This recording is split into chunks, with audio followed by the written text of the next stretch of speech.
रंजन 8वीं क्लास में पढ़ता था। आज स्कूल से छुट्टी होते ही वह घर पहुंचा तो देखा उसकी मम्मी बैठी रो रही थी। मम्मी, क्या बात है और आप क्यों रो रही हो? रंजन के पापा गुजरात गए थे। बिजनेस करने के लिए उन्हें 2 साल हो चुके थे। शुरू में पैसे भिजवाते थे, धीरे धीरे वो भी बंद हो गए। फिर फोन भी आने बंद हो गए। आज सरिता ने फोन किया तो उन्होंने कहा, मेरा तुम दोनों से कोई मतलब नहीं है। मैंने यहीं रहने का फैसला किया है। मैं अब कभी वापस नहीं आऊंगा और आज के बाद इस नंबर पर कभी फोन मत करना। यह कहकर उन्होंने फोन काट दिया। सरिता जी इस बात को सुनकर तब से रोए जा रही थी। मम्मी, आप चिंता मत करो, मैं कल से कोई काम ढूंढ लेता हूँ। हम अकेले रह लेंगे, हमें किसी की जरूरत नहीं है। पापा के लिए उसके मन में कड़वाहट भर चुकी थी। वह अपनी माँ को सांत्वना देने में लगा था। रंजन की बात सुनकर सरिता जी को अच्छा लगा, लेकिन इतनी छोटी सी उम्र में उसकी पढ़ाई छुड़वाकर काम पर लगा देना, यह उन्हें समझ नहीं आ रहा था। नहीं बेटा, तुझे बहुत मेहनत से पढ़ना होगा। पढ़ लिख कर तुझे कुछ बनना होगा ताकि हम दुनिया का मुकाबला कर सकें। मैं मेहनत करूंगी, बस तू मन लगाकर पढ़ाई कर। मम्मी, पढ़ाई से जरूरी घर का खर्च चलाना है। आप क्या करोगी? कभी घर से बाहर आप निकली नहीं, आपको कौन काम देगा? मैं काम करूंगा, मैंने सोच लिया है। मैं काम के साथ साथ शाम को पढ़ाई भी कर लूंगा।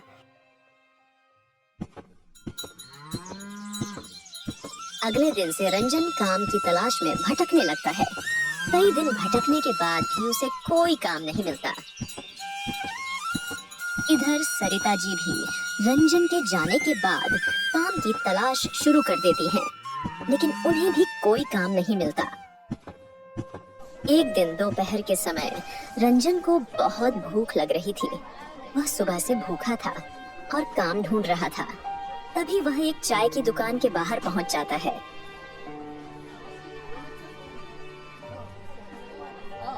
भैया, मुझे एक चाय दे सकते हो? लेकिन मेरे पास पैसे नहीं हैं। बहुत भूख लगी है। मैं शाम तक आपकी दुकान पर काम कर दूंगा। भूख लगी है तो चाय क्यों पीना चाहते हो? खाने के पैसे नहीं हैं, चाय से भूख मर जाएगी। दुकानदार उसे चाय और साथ में पाव खाने को देता है। रंजन खाने के बाद दुकानदार के पास पहुंचता है। बताइए, क्या काम करना है? मैं शाम तक आपका काम करता रहूंगा। जाओ बेटा, घर जाओ। हम छोटे बच्चों से काम लेकर वापस। यदि किसी ने कह दिया तो पुलिस वाले पकड़ ले। लेकिन मैंने आपकी चाय पी है, उसके पैसे कैसे चुकाऊंगा? जा बेटा, घर जा। जब पैसे वो दे देगा। नहीं, मुझे कुछ न कुछ काम बताइए, मैं कर दूंगा। अच्छा बेटा, एक काम कर।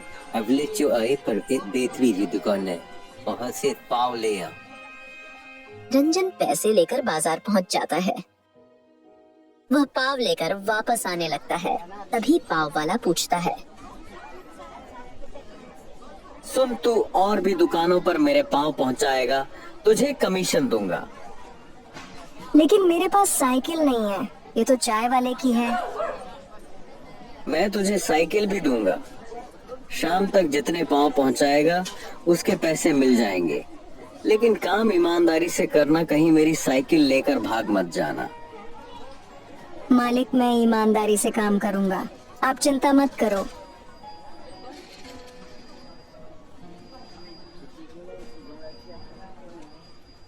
अगले दिन रंजन पाव वाले की दुकान पर पहुंच जाता है।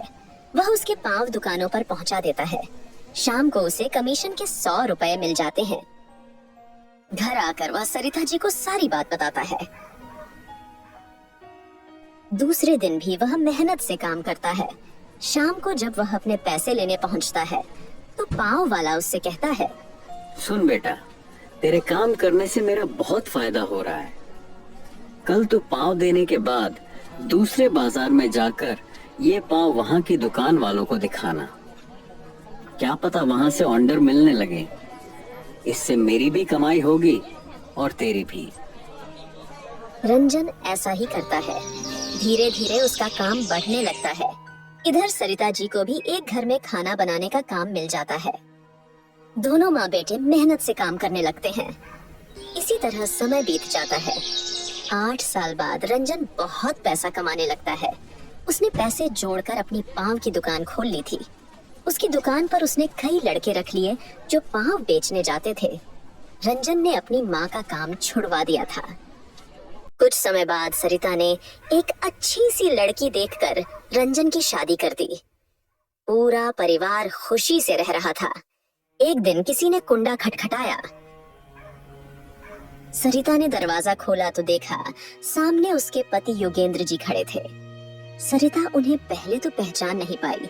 पुराने से कपड़े पहने, दाढ़ी बड़ी हुई थी, बहुत कमजोर लग रहे थे। अब आप क्यों आए हो? मुझे माफ कर दो।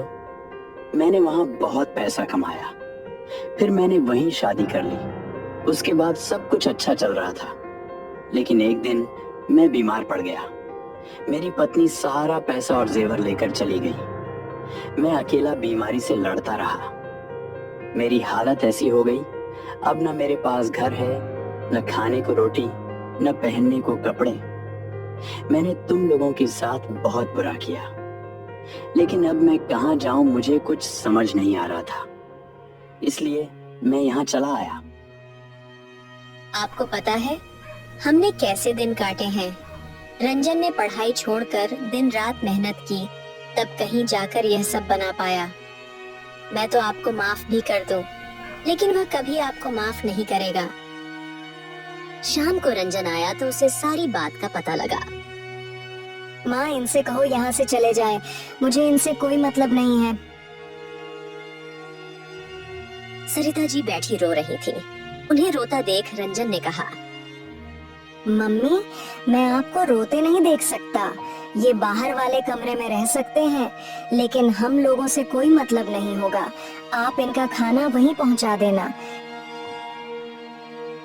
योगेंद्र जी को बाहर के कमरे में ठहरा दिया जाता है, लेकिन घर का कोई सदस्य उनसे बात नहीं करता था।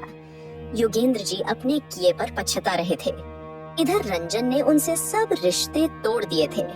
सरिता जी चाहकर भी अपने पति की मदद नहीं कर सकती थी, क्योंकि उन्हें अपने बेटे के कष्ट नजर आते थे। एक दिन योगेंद्र जी रात को सोए तो सुबह उठे नहीं। घर में मातम छा गया। रंजन ने अपने पिता को आखिरी विदाई दी, लेकिन उनके जाने का दुख केवल सरिता को था। रंजन की जिंदगी से तो वे बहुत पहले चले गए थे।